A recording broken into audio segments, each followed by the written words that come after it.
Ndileka here from Anchor Yeast. It's Easter, one of my favorite holidays, and I love to make some challah bread for my family. I'll be adding my margarine or butter if you'd like, sugar, salt, and before we add anything else, we're just going to rub in the margarine into our flour.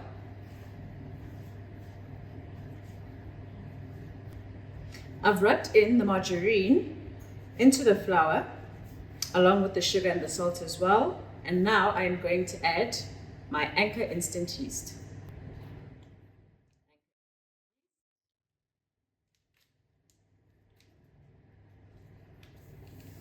So I'm just going to give it a quick mix. I'm first going to break my egg into my water.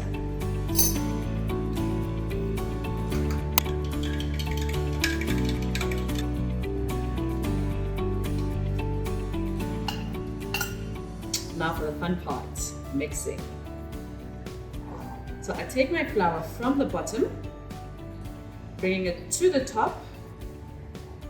I'm just going to turn my dough onto my surface and I'll start kneading.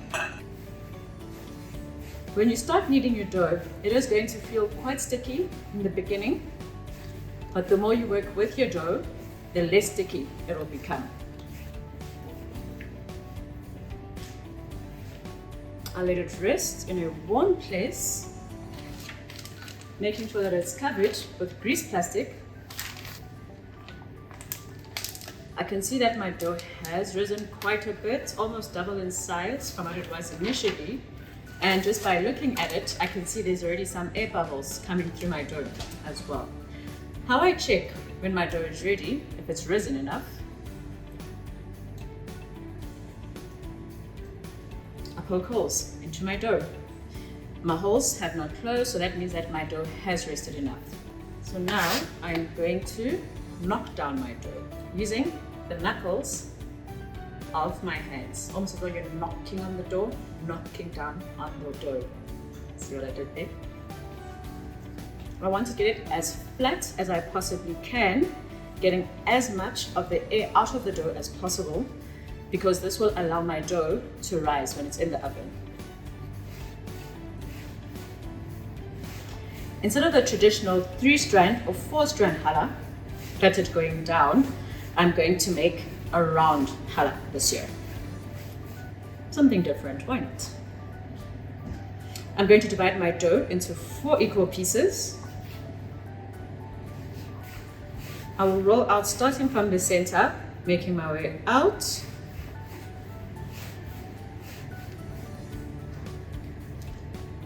I now have my 4 strands, very similar in width and similar in length as well. So I'm going to do almost like a hashtag sign with my 4 strands. So 2 vertical, 2 horizontal. So with my 1 top strand, so now I've got a top and a bottom for 1 strand. I've got a top and bottom for 1 strand.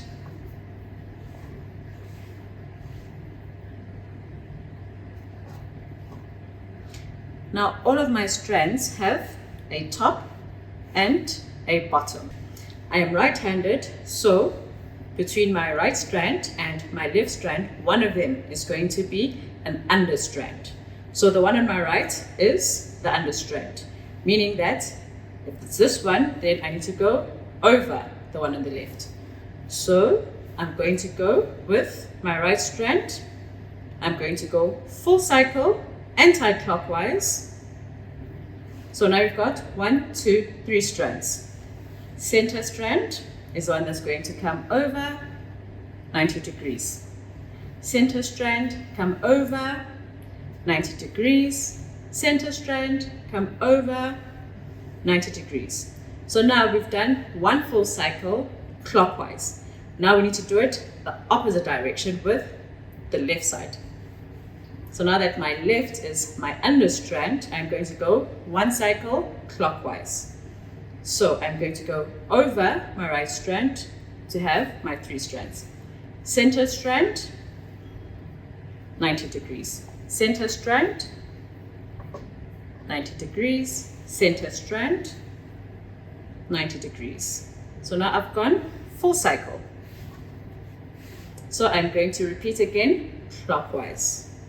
So with the two strands, the one on my right is an under strand, the one on my left is a top strand. So I'm going to take my under strand, put it over my top strand, press the two together, and where your dough is fused, just tuck it under. So now we have our beautifully shaped round challah bread. I'm going to place it onto my greased pan.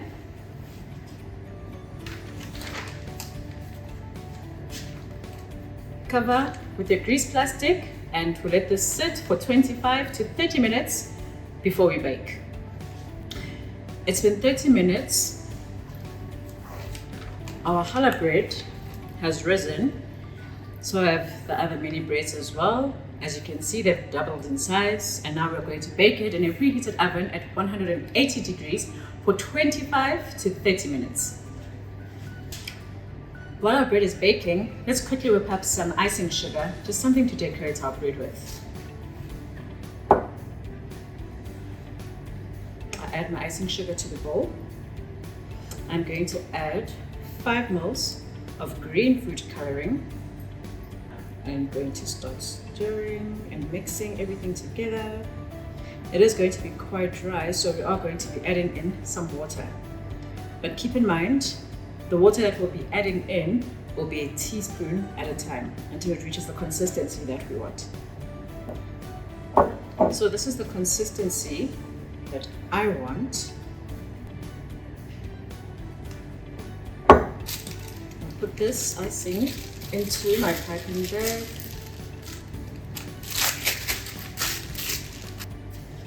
Isn't it just beautiful? Beautifully baked challah bread. And while it's still hot, I'm just going to brush a simple syrup over it. Our bread is cooled down, and now we'll start decorating. It's up to you how you want to design your bread. You don't have to do what I do.